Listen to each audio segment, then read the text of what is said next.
لگیں۔ Hey there. Nabila, Subscribe to my میں channel نے and ضبط کی also press بہت this کوشش bell کی، icon. لیکن تمہیں دیکھ کر ضبط مشکل ہو جاتا ہے۔ شہزاد بھائی کی آواز میرے کانوں سے ٹکرا رہی تھی، لیکن میں تو جیسے گونگی ہو گئی تھی۔ مجھے ان کی سانسوں کی تپش اور مہک نے ہی مدہوش کر دیا تھا۔ دیکھو، جل رہا ہوں نا میں، یہ کہتے ہوئے انہوں نے میرا ہاتھ اپنے ماتھے پر لگا دیا۔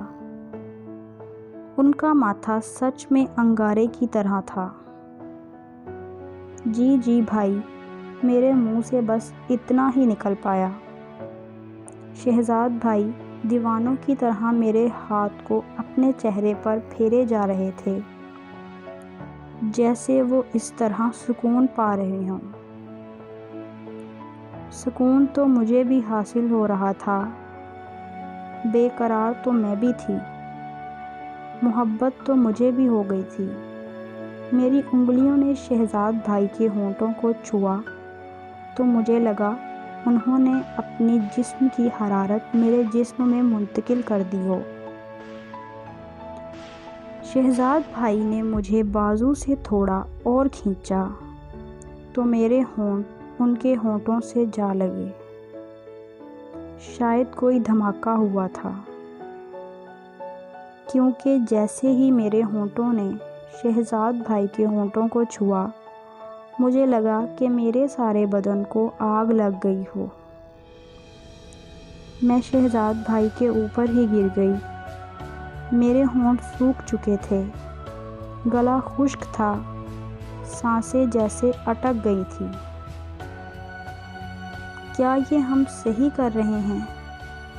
میرے منہ سے انتہائی نحیف آواز میں سرگوشی سی نکلی، لیکن پھر ساری سرگوشیاں، سارے وہم، سارے سوالات، سارا ڈر دم توڑ گئے۔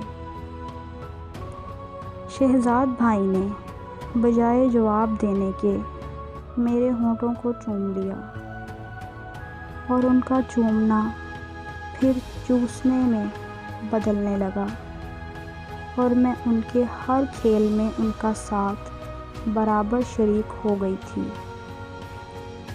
شہزاد بھائی نے یوں ہی میرے ہونٹوں کو چوستے ہوئے اپنا ایک بازو میری کمر کے گرد ڈال دیا۔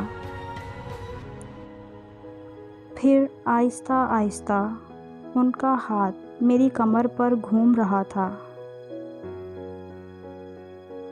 میں جن ہونٹوں کا لمس پا کر ساری رات سپنے دیکھتی رہی تھی، وہ ہونٹ اب نہ صرف میری دسترس میں تھے، بلکہ میں ان کا رس پی رہی تھی۔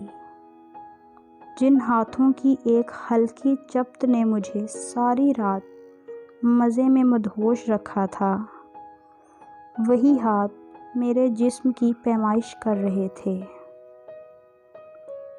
جو مدہوشی اور سرور مجھ پر چھا رہا تھا۔ ویڈیو کا 8واں پارٹ دیکھنے کے لیے چینل کو سبسکرائب کریں۔